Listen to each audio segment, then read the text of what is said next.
Welcome back to Cunningham's Law Review, where our goal is to listen to the top artists and songs of the last 100 years, starting in 1920 and working our way forward. Every Monday, we review what we hear and share the history of popular music with you as we do. I'm Richie, and today you're listening to Side A of our second episode featuring the music of 1923. In today's episode, we'll be listening to the debut of a few very important players, including King Oliver's jazz band featuring Louis Armstrong, Jelly Roll Morton, and the Queen of Syncopation, Blossom Seeley.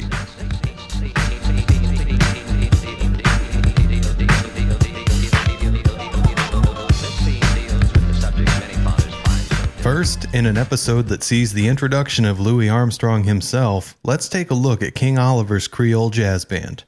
The eponymous king himself was Joseph Oliver, born in 1881 in Aben, Louisiana.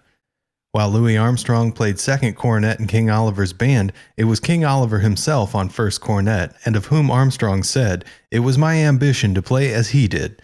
I still think that if it had not been for Joe Oliver, jazz would not be what it is today. He was a creator in his own right." Oliver is particularly notable for his use of the mute on his cornet, which gave his instrument a unique sound that made it more expressive and allowed it to mimic speech vaguely. Nelson trained his body and mind to be an instrument of jazz as he played for a decade in New Orleans' Storyville Red Light District. In 1918, Oliver moved to Chicago, where he would pair his New Orleans sound with the faster tempo music popular in the club scene of that city. Though the Creole Jazz Band would be broken up through most of the mid-20s and sidelined more or less completely by the Depression, the impact that King Oliver in particular made on musicians, including but not limited to Armstrong, is without a doubt the biggest influence that Joe Oliver would have in particular.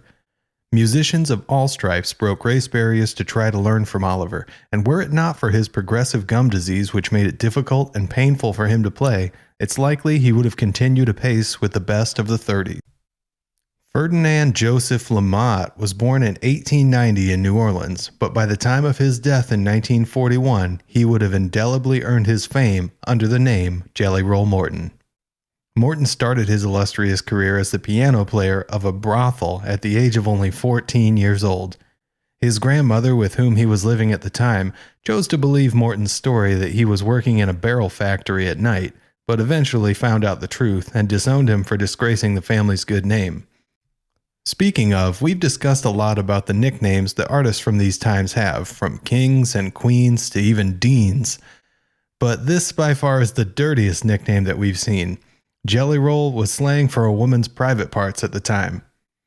One of the major things that Morton did was to arrange and write down his compositions, making them some of the first written records of improvised music. His 1915 Jelly Roll Blues was one of the first jazz compositions to be published. In 1923, Morton would start focusing on publishing his own recordings, and in that we have the music today, which he found success with. In 1938, Morton was stabbed by the friend of a club owner that he worked with, and the nearby whites-only hospital refused to treat him, causing him to be transported to a black hospital farther away. Following the stabbing, he was often short of breath, as he was unable to recover properly due to the substandard treatment. He died in 1941 at the age of only 50 from causes related to these injuries. Moving on, we have in the band Manhattan Harmony 4 an historical black hole that is seemingly well documented and yet hard to find information about. So if you know anything about the members of this band, please reach out on Twitter at Cunning Review. This is a big contradiction as well because their song, Lift Every Voice and Sing, is so well known that Beyoncé has sung it live, and I've added that to the end of the playlist for an idea of how striking and important this song is as sung by a modern standout vocalist. In fact, the NAACP in 1920 declared this song to be the Negro National Anthem. This song, and the Manhattan Harmony 4's version in particular, has also been inducted into the Library of Congress's National Recordings Registry. There's no doubt about it that this song has become much bigger than its singers or any one recording, but if you know anything more about this particular singer and recording group, I'd love to hear it and share it with everyone. Our next star, Blossom Seeley, was born Minnie Geyer in 1891 in San Francisco and would live all the way until 1974 when she would pass away at the age of 82 in New York City. In between, she would have multiple hits stemming from a vaudeville career in the 20s that would help her to maintain a long series of performances throughout the development of EPs and into late-night television in the 60s. One of the more interesting side facts about Seeley was that she was married to Baseball Hall of Famer Rube Marquardt, but in general she was a workhorse performer who had some hits. I'd never heard of her before today, and so we'll see what she has in store for us with her vocals. However, it is interesting to know that in the last episode we discussed Sophie Tucker's performance of Some of These Days in 1911, and that's the most famous version. Seeley actually recorded a version of the song in 1910, and we have another version of the same song from the original Dixieland Jazz Band from 1923 that we'll listen to today. It's just another example of how centralized the sheet music industry was and how many performers were doing the exact same music from the exact same songwriters. That would be unheard of today, but obviously it was very common back then. Paul Whiteman and the original Dixieland Jazz Band are both artists who we've discussed previously on Cunningham's Law Review, but here's 3 things you should know about them before listening. Paul Whiteman, known as the King of Jazz, could be said to have started the big band movement that would evolve over the next 20 years into the height of the 40s swing movement. His average score of 16 for our 1920 review was one of the higher average totals for performers with multiple songs, and improved in 1921 to an average of 16.75. He really started to show his stuff that year with the track Song of India, and he tried to repeat his classical music inspirations in 1922 with Oriental, but lacked the same magic that Song of India had and averaged 14.8 for that year. Whiteman was a classically trained orchestra leader prior to his jazz career, and his performances and song choices often reflect that. They can be very well composed and arranged by his hand. Whiteman was one of the first mainstream performers to popularize jazz as we know it today, but he likely benefited from the lack of competition from black composers, who were not able to find work in the entertainment industry easily due to racism. That being said, the times were changing and we're already starting to hear competing and better songs from black artists at this time. Our final artist today, the original Dixieland Jazz Band, was actually the first band to record a jazz song in 1917 and had a big hit with 1918's Tiger Rag. That song is actually, to this day, LSU's pregame song. The band came from New Orleans like many of today's other performers and had a big sound full of interwoven instruments working together. In our 1921-3 episode, the band earned passing scores that average out to 14 overall with their jazzed-up renditions of jazz standards including Palestina, St. Louis Blues, and the Royal Garden Blues. One of the things we noted about the Royal Garden Blues is though, despite King Oliver being known as the first to use mutes on his horn, in the lyrics for 1921's Royal Garden Blues, the ODJB mentions a muted horn. King Oliver's Creole Jazz Band had not yet put out a recorded album, so this is an example of recorded evidence that the ODJB had at least heard of the technique, though they didn't often use it then. It's certainly possible that they had interacted with Oliver in either New Orleans or Chicago by 1921. For those of you hearing the podcast through Spotify, there's a version of the episode available to you which includes all of the music as a part of the podcast, so you'll only have to press play once, and everything including the music will play on its own. The episodes with built-in music are limited to Spotify, so if you're hearing this episode through a different service or on YouTube and still want to listen along to the music, a playlist of what we're listening to today is on Spotify and is called Cunningham's Law Review 1923-2, and you don't need a paid account to access that playlist. You can also find a link to this episode on the Cunningham's Law Review subreddit at reddit.com/r/Cunningham's Law Review. We want to know what you think about our reviews and the music we're hearing, so make sure to join us on the subreddit, leave us an Anchor voicemail, or reach out on Twitter at Cunning Review. That's all for Side A of episode 1923-2. We'll see you for the reviews after the songs on Side B.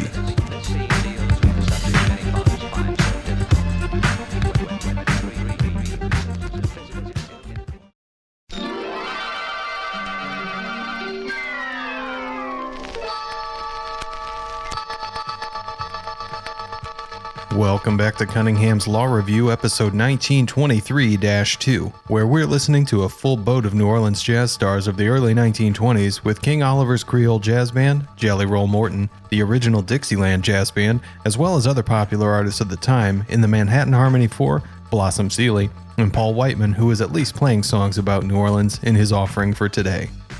This is the B-side of the podcast where we review each of the songs in today's music and talk more about the impact that these songs had. If you'd like to join the conversation, the Cunningham's Law Review subreddit will have a dedicated post for this episode at reddit.com/r/Cunningham's Law Review. And we'd love to hear from you through an Anchor voicemail or on Twitter at Cunning Review. I'm Richie, your host, and I hope you enjoyed the music, or at least heard something new. Let's take our mica system to Jelly Roll Morton's offerings for 1923 as we start off this new year of music to review. As a reminder, the mica system features 5 categories of 1 to 5 points each: mastery, innovation, catchiness, authenticity, and artistic statement. The lowest score is a 5 because some music is better than none, and the top score is a 25. Now, a fun fact for the first song that we've ever reviewed from Jelly Roll Morton is that Kansas City Stomp is named after a bar in Tijuana and not the city itself. Morton spent a lot of time in the early 20s playing music in California and worked in Mexico throughout 1922, where he found the Kansas City bar. It sounds silly, but there's probably a Mexican restaurant named Tijuana Bar in Kansas City as well, so who are we to judge? The song starts out right away in high spirits and features Morton playing a lively tune on the keys, unaccompanied, though in his ragtime style of playing, it can sound like 2 people playing at once. If you've wondered what ragtime music is, it's easy to identify because it's the song that you hear in your head when you picture an old-timey saloon in an Old West movie. That comes from the way it's composed and played, where the left hand fills in jumping regular beats, and then a ragged higher section plays over the top of the pianissone beat, essentially making for a one-man band. Now, unfortunately, I'm not able to verify that this is the original recording from 1923, but later recordings from 1928 do feature a full arrangement of Dixieland jazz sound instead of just the piano, and in particular, those recordings sound as if they are made from the electronic era, which wouldn't begin for 2 more years after this recording was made. Now, Jelly Roll Morton made a claim that he invented jazz in 1902, and I do want to talk about that a little bit because it doesn't necessarily seem to fit with reality. Now, we'll probably never know for sure who invented jazz, but Jelly Roll Morton did compose the first written jazz song in 1915, and the original Dixieland Jazz Band recorded the first jazz record in 1917. But it is worth saying that Morton claimed he was born in 1885, but records indicate he was born in 1890. Now, the major reason to lie about your age in this way is to seem older, and in this case, Morton's claim to have invented jazz in 1902 is a bit more credible if he's 17 instead of 12, and so that causes a little bit of incredulity about the claim. But honestly, not much of this matters, since what we have here today is a song in the vein of Scott Joplin, very well performed and showing the markings of improvisational flow and instinct for rhythm based on performance, and that is fun to hear in a time where so much of the vaudeville stuff was melodramatic instead of fun.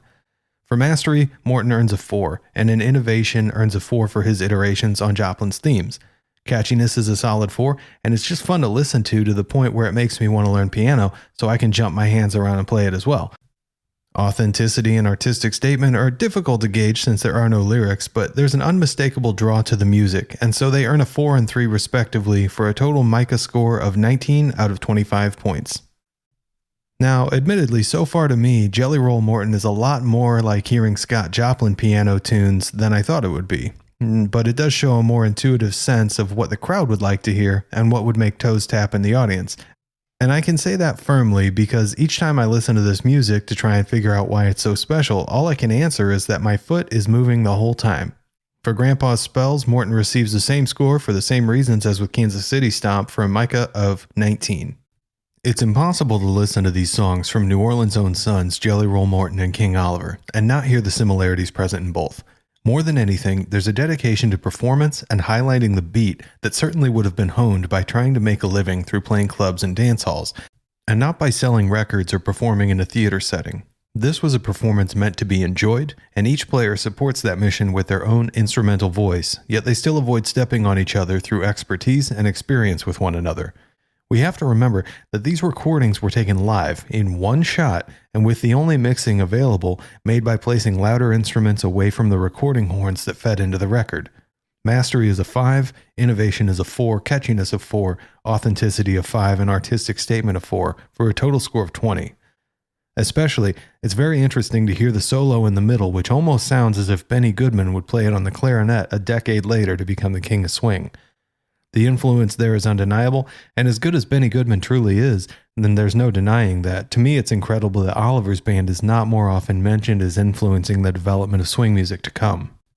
In Chimes Blues, some of the magic is certainly missing, and it's most likely due to the song sounding more like other similar vaudeville performances that we have heard in our previous listening. It's not as lackluster as a Ted Lewis song or anything like that, and the chimes in the middle that recall a music box are interesting. But overall, there's less to like in chimes than in Canal Street Blues or Dippermouth Blues, and its Micah score reflects that, with a score of 4-3-3-3-3 totaling 16. And speaking of Dippermouth, in Dippermouth Blues, we get the name of the song from a nickname for Louis Armstrong. It's a lively song, surely full of jumping horns, and especially that of Joe Oliver's mute horn. His solo here is a big and often revered part of the song, but that focuses overly on the solo's importance in the development of music brought on by its impact, and not on the song itself.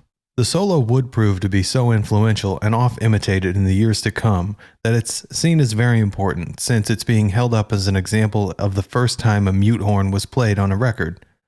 With that being said, the clarinet solo that precedes it is equally as amazing and well done, and you never hear anyone say anything about it. So that's a great example of why we have to listen personally in order to not just listen to what other people tell us about music. For unparalleled innovation and mastery, the song earns a 5, with a 3 in catchiness, 4 in artistic statement, and 5 in authenticity for a total Micah score of 22. Very, very high. Moving on to the original Dixieland Jazz Band's version of Some of These Days, after hearing the Creole Jazz Band, this version feels a bit muted in comparison, even though their trumpets aren't. But compared to music other than King Oliver's, the song would certainly have been a lively change from vaudeville's offerings of ballads, and it does feature instruments that play around but not in the way of one another, earning a 4 in mastery. The sound is certainly similar to other jazz bands, but we know from the original Dixieland Jazz Band's background as New Orleans players that this was an authentic sound for them as well, earning a 4 for authenticity, with a 3 for innovation as they sound very much like they have for the past few years. Catchiness is a 3, as there's nothing really drawing you into the song, but nothing drawing you out of it either. And similarly, the song receives a 3 for artistic statement for a total of 17 out of 25 points.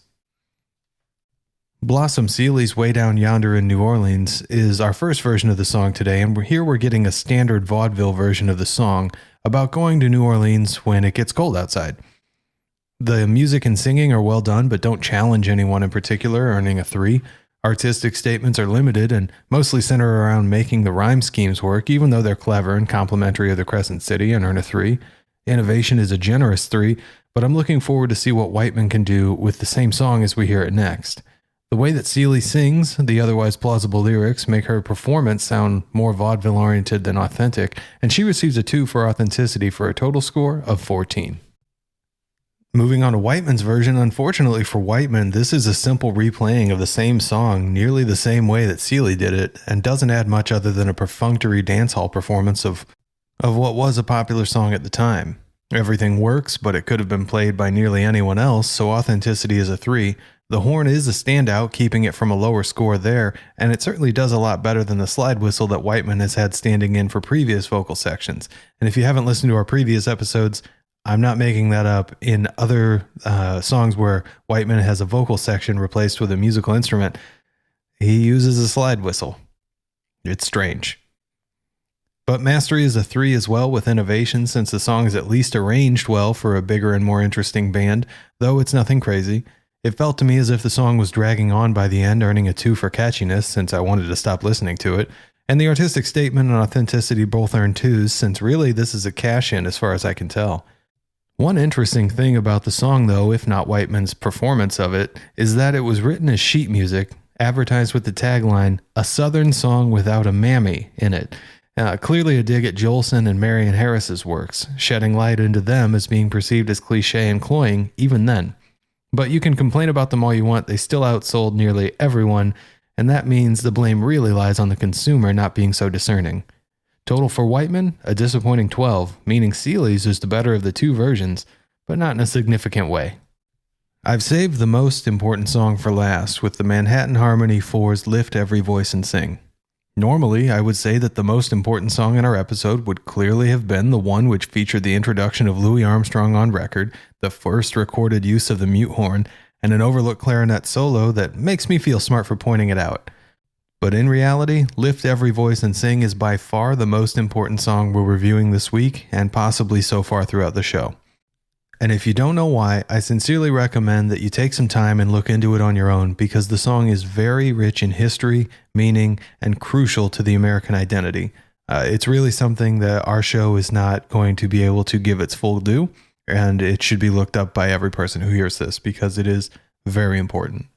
Long story short, it's the Black National Anthem as coined by the NAACP and has since been sung in the White House, throughout the civil rights movements, and the desegregation eras. Simply put, this is a song that you should know the words to because it is that important. In order to show its inherent staying power, and keep in mind we're talking about a recording from 1923, its staying power and cultural relevance still exists though. I've included on the playlist a performance by Beyoncé from her Homecoming Live album. While we of course won't rate that version since it's anachronistic, the song is important and should be more well known, especially by younger and non-black listeners. The music in the Manhattan Harmony 4's version is very simple, as the lyrics, which were originally the words to a poem written by James Weldon Johnson in 1900, are the important part. The recording quality is poor, the music is simple, and it receives a Mica score of 23255 for a total score of 17, which is high, but those lower scores of 2 in mastery are for the non-challenging music, which is probably a conscientious choice to stay out of the way of the lyrics, and the catchiness, which the song isn't supposed to be catchy. The authenticity and artistic statement do rate 5s though, and I don't think there's any way to challenge that. We must remember this scoring system is for the recording and not for the song overall, which transcends any one recording in importance. Well, that's all for today's episode. We'll be back next Monday with our 3rd episode of 1923, featuring Ted Lewis, Paul Specht, and a fiddle master from the Grammy Hall of Fame who you've probably never heard of.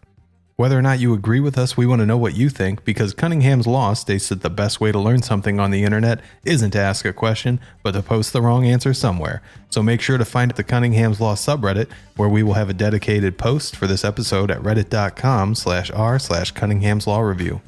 We'd love to hear from you through an Anchor voicemail or on Twitter at Cunning Review. If you leave us an Anchor voicemail that we end up using on our show, we'll review an album of your choice in a special episode, even if it's your own band's. If you like what we're doing here, leave us a review on your favorite podcasting service and follow the podcast everywhere you can. And if you don't like it, definitely don't mention that to anybody. Until next time, I've been your host Richie, and you've been listening to Cunningham's Law Review. Our theme music is A Difficult Subject by The Insider, and nobody else works here.